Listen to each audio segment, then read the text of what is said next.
महाराष्ट्र में भक्त हुए त्रिलोचन जी परम संत सेवक श्री पंडरीनाथ जी के चरणों में ही रहते थे। पति पत्नी एक साथ रहते थे। उनकी कोई संतान नहीं थी, तो उन्होंने जीवन भर नियम अपनाया कि जो भी धन उनके पास है उन्होंने वो धन पंढरपुर को आने वाले तीर्थयात्री की सेवा में खर्च करने के लिए मन बनाया। तो त्रिलोचन जी हर रोज़ पंढरपुर में आने वाले तीर्थयात्री को प्रसाद पवाते थे, और जितने भी संत पंढरपुर से वापस जाते वह अन्य भक्तों को कहते कि आप कहाँ जा रहे हो। अगर वह कहते पंढरपुर जा रहे हैं तो त्रिलोचन जी के घर अवश्य जाना, उनके यहाँ भोजन प्रसाद बहुत अच्छा बनता है और वह संत सेवा भी बहुत ही अच्छा करते हैं। त्रिलोचन जी की अब बहुत ख्याति हो गई। जितने भी भक्त विट्ठल रुक्मिणी मंदिर में आते उतने ही भक्त त्रिलोचन जी के घर में भी आते। सभी त्रिलोचन जी के यहाँ प्रसाद पाने के लिए आते। त्रिलोचन जी और उनकी पत्नी बहुत ही प्रसन्नता से संतों की सेवा कर रहे थे। धीरे धीरे दोनों वृद्ध अवस्था को प्राप्त हुए, तो उसके कारण पहले की तरह वह प्रसाद नहीं बना पाते। उनके पास कोई सेवक भी नहीं था। वह स्वयं दोनों पति पत्नी ही संतों के लिए प्रसाद बनाते थे। वृद्ध अवस्था के कारण कभी कभी दाल जल जाती। वृद्ध अवस्था के कारण वे प्रसाद तो खिलाते संतों को, और संत भी जैसे उन्हें प्रसाद दिया जाता वे पा लेते और चले जाते। धीरे धीरे संतों का आगमन कम होने लगा। त्रिलोचन जी इस बात से बहुत परेशान हो गए कि संतों का हमारा घर आना कम हो गया है, अब हम क्या करें। तो त्रिलोचन जी महाराज ने बाहर एक बड़ा सा सूचना पत्र लिख दिया कि अंदर संत सेवा आदि के लिए एक सेवक की आवश्यकता है। अगर किसी को संत सेवा में रुचि है तो वो अंदर आके संपर्क करे। बंधुओं, एक बात हमेशा याद रखिए, संत सेवा, व्रजवासी सेवा, गो सेवा, इन सब सेवाओं के प्रकल्प में आप सेवा की कामना करेंगे तो कहीं ना कहीं किसी न किसी रूप में स्वयं भगवान आएंगे। अब यह सूचना पत्र हमारे पंडरीनाथ श्री विट्ठल भगवान ने पढ़ लिया और उन्होंने एक छोटे से बालक का रूप धारण करके त्रिलोचन जी के घर पहुंचे। त्रिलोचन जी बैठे थे। विठू माऊली तू माऊली जगाची, विठू माऊली तू माऊली जगाची, माऊलीत मूर्ती विठ्ठलाची, विठ्ठला माय बापा, विठू माऊली तू माऊली जगाची, विठू माऊली तू माऊली जगाची, माऊलीत मूर्ती विठ्ठलाची। साहब जी, आपने बाहर सूचना पत्र लिख रखा है कि संतों की सेवा के लिए एक सेवक की आवश्यकता है। यदि कोई इच्छुक है तो भीतर संपर्क करे, मुझे सेवा करनी है। ए बालक इतना छोटा और कितना प्यारा है, क्या तुम्हारे माता पिता नहीं है? होंगे तो मुझे पता नहीं, मैंने कभी अपने माता पिता को नहीं देखा। मैं अकेला ही हूँ, मेरे कोई भाई नहीं है, बंधु नहीं है और ना ही मेरे माता पिता है, मैं अकेला ही हूँ। त्रिलोचन जी की पत्नी को बहुत दया आई। बेचारा छोटा सा बालक अकेला ही है। ठीक है, तुम सेवा करो, लेकिन कुछ नियम है, उनको सुन लो। सबसे पहला अपना नाम बताओ। वो बालक तो स्वयं पंडरीनाथ भगवान श्री विट्ठल ही थे। मेरा नाम अंतर्यामी है। नाम सुन के ऐसे लगता है जैसे कि सचमुच में अंतर्यामी है। अच्छा बेटा अंतर्यामी, सेवा करोगे? ये सेवा करना मेरा जन्म जन्मांतर का काम है, मैं यही तो करता हूँ। संतों की सेवा करना, वैष्णवों की सेवा करना, भक्तों की रक्षा करना, यह मेरा जन्म सिद्ध अधिकार है, मैं इसी के लिए ही आता हूँ। त्रिलोचन जी और उनकी पत्नी एक दूसरे की ओर देखने लगे। ये छोटा सा बालक है, लेकिन बोलता कैसा है? तो अच्छा, सुबह एक सब्जी बनानी पड़ेगी, दाल बनानी पड़ेगी, और हमारे यहाँ 100 से 150 संत रोज़ आते हैं, तो उनके हिसाब से रोटी बनाना पड़ेगी, और सब बेटा तुमको ही करना पड़ेगा। हम थोड़ा बहुत तुम्हारा सहायता करेंगे, हमसे ज़्यादा कम होता नहीं है, तुमको ही सब कुछ करना पड़ेगा। ठीक है, आप बिल्कुल चिंता मत करो। हम 2 सब्जी बनाएंगे, खीर भी बनाएंगे, रायता भी बनाएंगे। छोटा सा बालक, तुम सब जानते हो। हाँ, हम सब जानते हैं। हमको दुनिया का सारा काम आता है। ऐसा कोई काम नहीं जो हमें नहीं आता। और सुनिए, हम झाड़ू पोछा और बर्तन भी धो देंगे। त्रिलोचन जी बहुत खुश हो गए कि बहुत ही बढ़िया सेवक मिला है, ये सब काम करता है। भगवान कहने लगे, लेकिन सेवा के लिए हमारी शर्त सुनो। तुम्हारी भी शर्त है? हाँ, क्या शर्त है भैया? हमारी पहली शर्त है कि हम दुनिया को बना के खिलाएंगे, लेकिन हमें आपको बना के खिलाना पड़ेगा। हम अपने हाथ का नहीं खाते। छोटा सा बालक, इसके आधे हाथ का इसका पेट है, 1 रोटी इसके लिए काफ़ी है। ठीक है लल्ला, तुम कोई चिंता मत करो, तुम्हारे लिए भोजन मैं बना दूंगी। हमारी और एक शर्त है, वो भी सुन लीजिए। क्या? हम कितना भी खाएं, हमको कभी टोकना नहीं कि इतना क्यों खा रहे हो। भैया, हम क्यों टोकेंगे? तुम 2-4 रोटी खा लिया करो। 2-4 रोटी तो मेरे दांत में फंस जाती हैं। हम तो प्रेम से पाते हैं। आप ये दोनों नियम याद रखना। आप कभी ये नहीं कहना कि इतना क्यों खाते हो। और सुनिए एक बात, अगर हमारे सामने कहा तो अपराध तो बनेगा ही और नियम टूटेगा ही, लेकिन किसी और से जाकर आपने यह कह दिया कि यह बालक बहुत खाता है, तो हम उसी दिन अंतर्ध्यान हो जाएंगे, आपका घर छोड़ के चले जाएंगे, फिर ढूंढते रहना सेवक को। हम क्यों कहेंगे भैया? हम दोनों तुमको वचन देते हैं, तुम प्रेम से सेवा करो। हम तुम्हें कभी नहीं कहेंगे कि तुम कितना खाते हो। तो ठीक है, कल से सेवा शुरू। अगले दिन त्रिलोचन और उनकी पत्नी ब्रह्म मुहूर्त में उठ गए तो दोनों ने देखा कि बालक भीतर के कमरे में अपनी कमर कस के, सर पे फेटा बांध के, मुंह पे कपड़ा बांध के कढ़ाई में बना रहा है दाल, और दौड़ते जाते दूसरे कढ़ाई के पास वहाँ खीर बनाते हैं, और दूसरी जगह जाते हैं वहाँ पर पूरी तल रहे होते। त्रिलोचन जी और उनकी पत्नी खड़े खड़े देख रहे थे कि छोटा सा बालक अकेला ही सब कुछ करता है।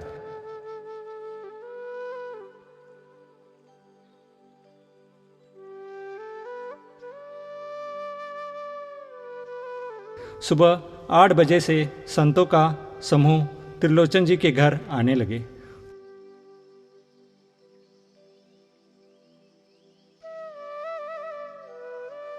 तो भगवान अंतर्यामी ने सब संतों का आदरपूर्वक घर में स्वागत किया और उन्हें आसन पर बिठाया, और भगवान अकेले ही पत्तल लेकर परोसते, फिर अकेले ही सारी सामग्री लेकर सबको परोसते। त्रिलोचन अगर कोई सामग्री लेकर आते तो भगवान बीच में ही आके रोक देते। बाबूजी, आप जाके बैठ जाइए, मैं बांट रहा हूँ ना, आप उठ के मत आओ। अगर आप आओगे तो सारा सामग्री फैल जाएगा। अकेले अंतर्यामी भगवान सब कर रहे थे। त्रिलोचन जी और उनकी पत्नी बहुत ही प्रसन्न हुए। जय हो विठोबा, ऐसे लग रहा है जैसे तुम ही साक्षात आ गए हो। कितनी कृपा हो गई है आपकी कि इतना अच्छा सेवक मिला है। हमें भले ही आपने संतान नहीं दी है, लेकिन आपने ऐसे सेवक दिया है जिससे हम बहुत ही आनंदित हो गए हैं। संतों के सेवा वह बहुत ही अच्छी तरह से कर रहा है। सबको बहुत प्रेम से अंतर्यामी भगवान ने खिलाया। त्रिलोचन जी, वाह, आपके यहाँ बहुत ही सुंदर प्रसाद बना है। आपके यहाँ बहुत बार प्रसाद लिया है, लेकिन आज जैसा प्रसाद हमने कभी नहीं पाया। त्रिलोचन जी बड़े प्रसन्न। सारे संत चले गए और भगवान अंतर्यामी झाड़ू और पोछा लेकर पूरा कमरा साफ कर दिया, सारे बर्तन मांज के रख दिया। सब कुछ ठीक से रखकर भगवान त्रिलोचन और उनकी पत्नी के सामने आके बैठ गए। हमारी सेवा तो पूरी हो गई, अब आप मेरी पेट पूजा करो। अब आप लगो रसोई में। मेरे लल्ला, मैं अभी जाके सभी व्यंजन बना के लाती हूँ। त्रिलोचन जी की पत्नी रसोई में जाकर सुंदर सुंदर सब्जी बनाया, खीर बनाया, 10-5 पूरी बना दी और भगवान अंतर्यामी के लिए थाली परोसा। अंतर्यामी भगवान पाने लगे प्रेम से। देखते ही देखते उन्होंने सारी सब्जी, खीर और पूरी एक क्षण में ही खा लिया और कहने लगे, मैया और लेके आओ।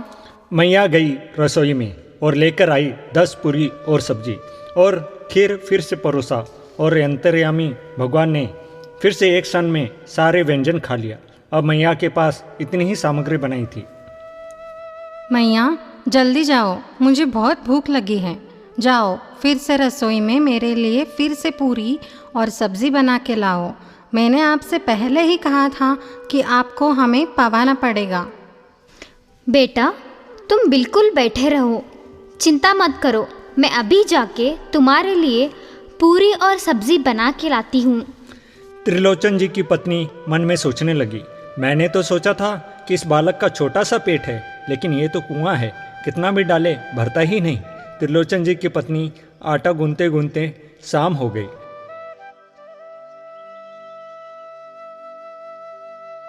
शाम तक भगवान प्रसाद पाते रहे। भगवान ने एक साथ 4 घंटे तक एक ही आसन पे प्रसाद ग्रहण किया। प्रसाद पाने के बाद भगवान ने कहा, थोड़ा सा तेल लेके आइए बाबूजी, आपका मालिश कर देता हूँ। आप बहुत थक गए होंगे ना। नहीं नहीं, इसकी कोई आवश्यकता नहीं है। आवश्यकता क्यों नहीं है? इस प्रकार से भगवान ने त्रिलोचन जी का मालिश किया और त्रिलोचन जी की पत्नी ने पहले दिन तो कुछ नहीं कहा, दूसरे दिन भी नहीं कहा, तीसरे दिन उनके मन में आया, ये क्या कर लिया हमने? सुबह जितना भोजन बनना चाहिए ये तो अकेला ही खा लेता है। सुबह ये तो संतों के लिए बना देता है, लेकिन शाम में इनके लिए जितना हम बनाते हैं वो एक समान हो जाता है। नहीं नहीं, तुम्हें याद नहीं उसने क्या कहा था कि कभी ऐसे कहना नहीं, नहीं तो वो चला जाएगा।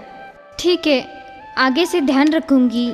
लेकिन अंतर्यामी भगवान खूब प्रेम से सारी सेवा करते। महीना 1.5 महीना बीत गया, खूब आनंद से सेवा चल रही थी। एक दिन त्रिलोचन जी की पत्नी पड़ोसी के साथ बैठी थी। आपके घर में अब बहुत खुशहाली आ गई है। त्रिलोचन जी को देखा आपने? उनके गाल कैसे लाल लाल टमाटर के जैसे हो गई है।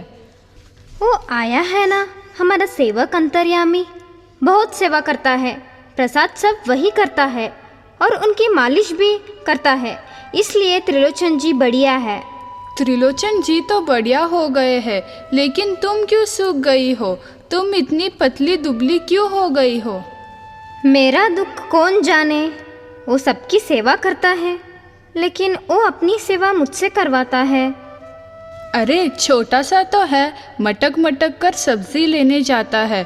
उसको देखने के लिए ही हम बाहर खड़े रहते हैं। कहीं सारे लोग तो केवल ये देखने के लिए आते हैं कि किस प्रकार सब्जी और खीर परोसता है। वो कितना सुंदर दिखता है, उसकी क्या सेवा करनी पड़ती है। अरे बहन, तुम क्या जानो, 2, 4, 10 किलो आटे की पूरी वह कब खा जाता है पता ही नहीं चलता।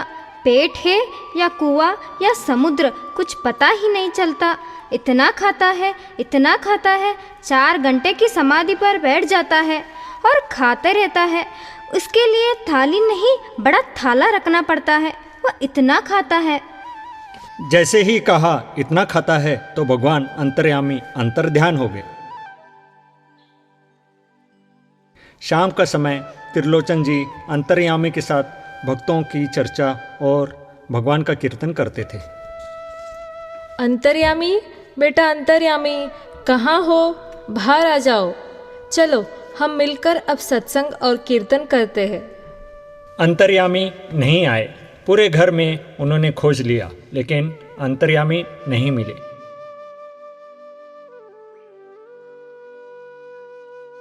पड़ोसी से पूछा, भगवान नहीं मिले।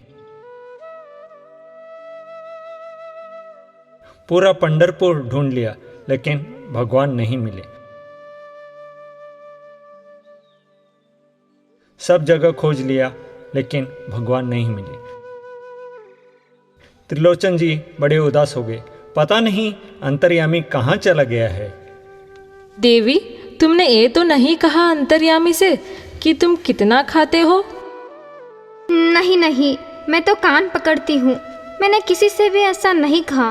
तुमने किसी और से तो नहीं कहा, क्योंकि उसने वचन दिया था कि अगर ऐसे कहा तो वो चला जाएगा। हाँ, आज एक गलती हो गई। पड़ोसी के पास बैठी थी, उससे बात करते करते मेरे मुंह से गलती से निकल गया कि वह 10 किलो की आटे की पूरी खाता है। यह मेरे मुंह से गलती से निकल गया था।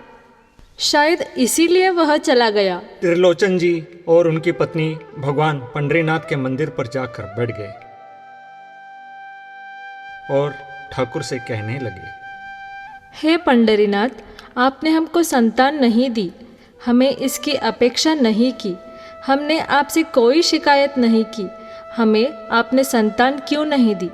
लेकिन हे पंढरीनाथ, हमारे जीवन में एक सेवक आया और जब से वो सेवक आया हमारे यहाँ संतों की सेवा होने लगी, कीर्तन होने लगा, सत्संग होने लगा, यहाँ खूब आनंद के उमंग होने लगी। उस सेवक ने हमको आपसे और प्रेम करा दिया। पंढरीनाथ जी, हम दोनों आपसे भीख मांग रहे हैं, हमें कुछ मत दीजिए और यहाँ तक कि आप भी इस जीवन में हमें मत मिलिए, लेकिन हमारे उस सेवक अंतर्यामी को वापस कर दीजिए। वो जहाँ कहीं भी हो उसे वापस कर दीजिए। ऐसे कहकर त्रिलोचन जी और उनकी पत्नी की आंखों से आंसू बहने लगे। वे भगवान के चरणों में प्रणाम करने लगे। इतने में ही एक आवाज सुनाई दी, बाबूजी। अंतर्यामी का स्वर सुनते ही त्रिलोचन जी और उनकी पत्नी पीछे मुड़कर देखने लगे, लेकिन कोई नहीं था। पीछे कहाँ देख रहे हो, सामने देखो। सामने देखा तो पंढरीनाथ भगवान के स्थान पर ही अंतर्यामी खड़े हैं और उनको आशीर्वाद दे रहे हैं।